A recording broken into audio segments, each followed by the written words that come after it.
Breaking global update. This isn't hype, it's activation. If you're holding XRP right now, pay attention, because what's unfolding isn't another market cycle. It's a system switch, the kind that rewires how money moves behind the scenes while the headlines are still catching up. Stay with me for the next 60 seconds, because data just surfaced pointing to a hidden trigger that institutional models have been quietly tracking for months. It's precise, it's deliberate, and it just went live. Before we dig in, hit like and subscribe. It genuinely helps push this information out to holders who still think this is all speculation. And as always, this is not financial advice. Do your own research and talk to a licensed professional before making any financial decisions. At the time of recording, XRP is trading near $3, holding a pattern tighter than it has in years. When you see compression this extreme in an asset built for settlement, it's not retail hesitation, it's institutional loading. Over the past quarter, a single numerical signature began repeating across internal reports from the Bank for International Settlements, Ripple Corridor Analytics, and ISO 2022 test environments. It wasn't a random code. It was the calibration marker, the value that designates when a liquidity corridor moves from testing to production. A recently pulled BIS bulletin titled Cross-Border Digital Settlement Framework Phase 2 contained one short line that decoded the entire situation. Liquidity index calibration completed. Base threshold confirmed for live corridor entry. That phrase, live corridor entry, is everything. It means settlement rails that were previously in sandbox mode are now processing genuine transactions. And the timing lines up perfectly with unexplained surges in payment volume across Singapore, Frankfurt, and Dubai. The same regions Ripple confirmed were final stage corridors. Think about that. Quiet corridor activation, synchronized with ISO calendar adjustments and sudden bursts of cross-border traffic using RippleNet identifiers. That's not coincidence. That's execution. What you're seeing now is the invisible handoff from pilot testing to production. It's when the backbone of the new liquidity network begins to hum in the background, while the market is still asleep. For most investors, this stage passes unnoticed. But for those who understand what it means, for the ones holding the right asset in the right window, it's validation. Because this isn't speculation anymore. It's the architecture coming online. And in the next section, you'll see exactly which banks triggered the switch, how this new phase operates behind the curtain, and why the compression we're watching could explode into the fastest liquidity expansion this asset has ever seen. Here's the part the mainstream won't show you, because it exposes how far along the system really is. While retail traders chase charts, the institutions have already crossed the line. The switch has been flipped. Over the last 3 weeks, on-chain analysts started noticing synchronized surges in corridor activity between Singapore, Zurich, and the Gulf region. These aren't speculative transfers. They're structured flows moving in identical packet sizes, tagged with RippleNet identifiers that correspond directly with ISO 2122 settlement codes. At first, the spikes looked like noise. Then something strange happened. Those same regions appeared in a private BIS coordination memo confirming Phase 2 corridor validation, live under restricted monitoring. Translation? The banks aren't testing anymore. They're settling. And the timing isn't random. Ripple's partnerships in those jurisdictions, Tranglo in Asia, Modular in Europe, MFS Africa across the continent, all completed final liquidity syncs in Q3. Each partner connects a different leg of the global network. Once those nodes hit quorum, the architecture effectively became self-sustaining. That's why liquidity readings are suddenly spiking without retail volume. This isn't a pump, it's pressure. Institutional systems are filling the pipes before the public even knows they're open. What's wild is how subtle it's all been. No press release, no marketing, just quiet language in compliance filings, enhanced settlement bridge, digital liquidity activation, corridor synchronization complete. The kind of phrasing that sounds harmless until you realize what it really means. Money is moving on a new rail, and that rail runs through XRP's infrastructure. Because here's the catch. In traditional finance, once a corridor goes live, liquidity must be preloaded to maintain flow consistency. That means institutions are acquiring and locking value, not trading it.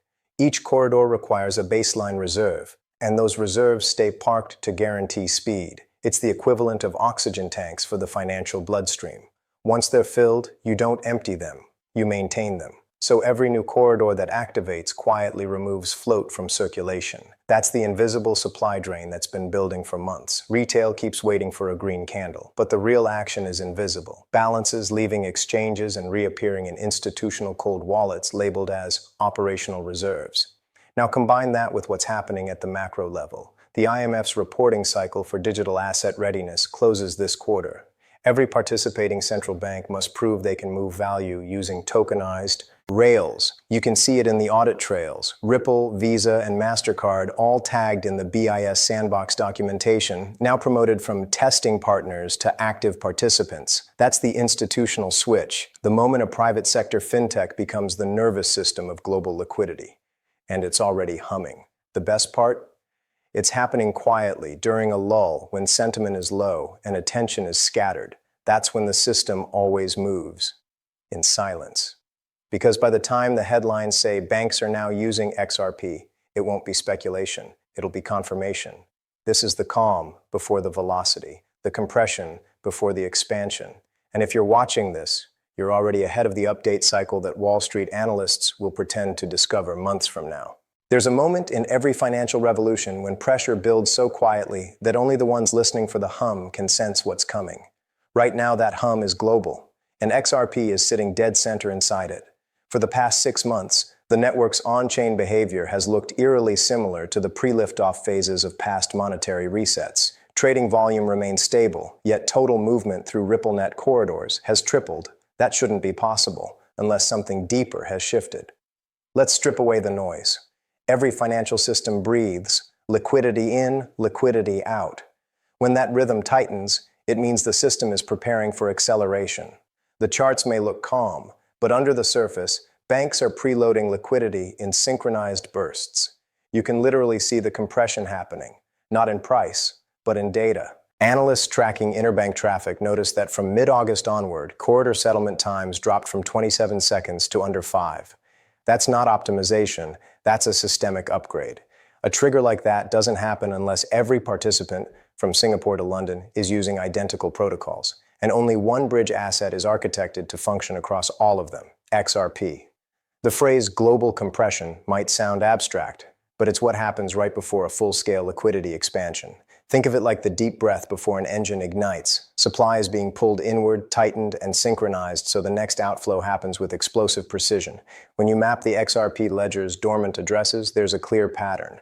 Old retail wallets are fading, institutional ones are consolidating. In plain English, the amateurs are leaving, the architects are moving in. And that's exactly what history shows before every revaluation moment. The gold reprice of 1933, the euro peg transition in 1999, the bond yield realignment of 2008. Each time you had the same anatomy: silence, tightening, activation, then shock.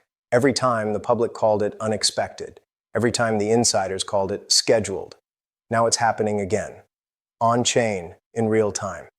The compression phase has a signature: ultra-low volatility, shrinking exchange reserves, and unexplained institutional wallet activity. Check all 3 boxes. Exchange data shows XRP supply on public order books has dropped by nearly 30% since Q2. Meanwhile, Ripple's own escrow unlocks are being absorbed faster than ever before, none of it hitting retail. Those tokens are vanishing into what analysts are calling deep cold corridors. Addresses linked to central banks, private custodians, and regulated liquidity desks. If that sounds familiar, it's because it mirrors how gold liquidity was consolidated before the 1971 Nixon shock. The asset doesn't disappear, it just stops being for sale. And when liquidity stops circulating, price has to stretch to re-find equilibrium. That's the setup right now, a quiet mathematical squeeze between falling float and rising demand. Even Ripple insiders have hinted at it. In an internal webinar leaked last quarter, a senior engineer used the phrase elastic value expansion pending corridor maturity. That's not marketing language. That's code for the network is about to scale value dynamically based on throughput. Once the corridors hit critical mass, every unit of XRP can facilitate exponentially more volume. That's how a digital asset jumps from a few dollars to valuations that sound impossible, not by hype, but by function. And here's the kicker. This isn't just a crypto event. It's macroeconomic. Liquidity compression is happening across the entire system, from bonds to FX to commodities. The world's money supply is being rewritten to fit into faster rails. Every time liquidity freezes in one part of the system, it seeks out the path of least resistance. And right now, that path leads directly into tokenized settlement. When the European Central Bank began its latest liquidity stress test, several transactions included identifiers tied to RippleNet partners. That's not theory, it's infrastructure.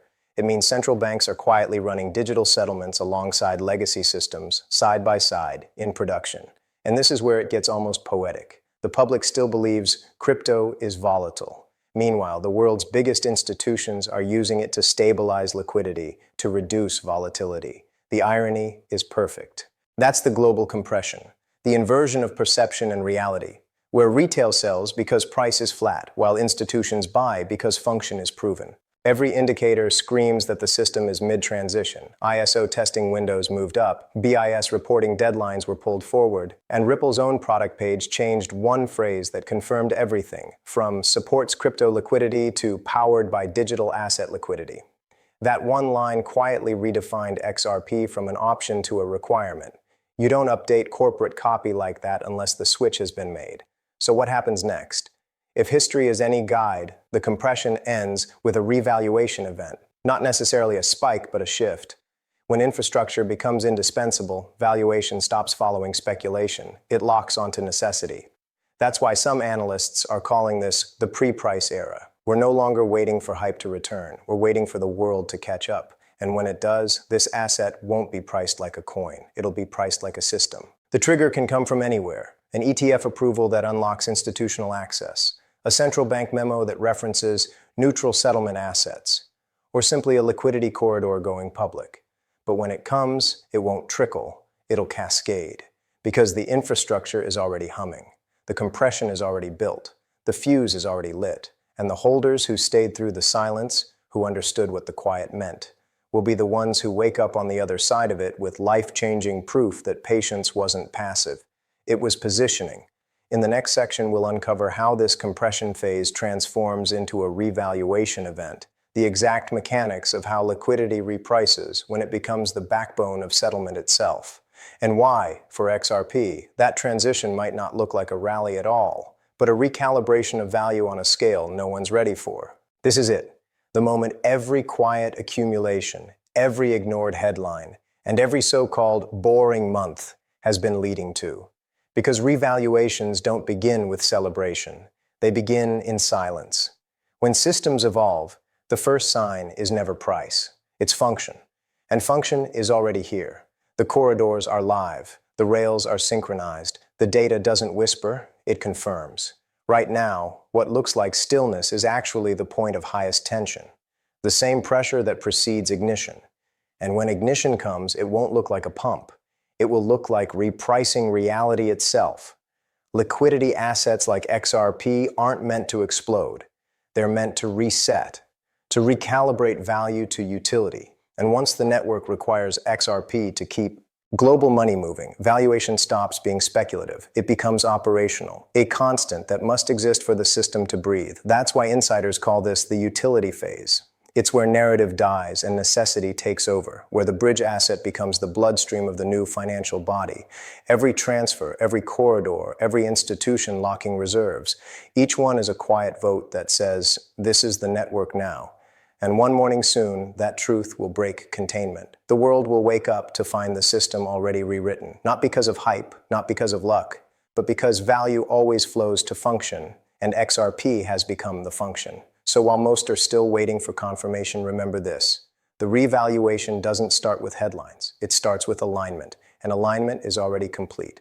If you understand what that means, then you already know what to do next. Because when the dust clears, there will only be two kinds of people left, those who recognize the signal and those who never heard it. So whether you've held XRP for years or just found this video today, remember this. History doesn't wait for headlines. It's written by those who position before the spotlight. Make sure you catch the next video in my library so you can gain highly valuable information. Like, comment, and subscribe so you don't miss the next one.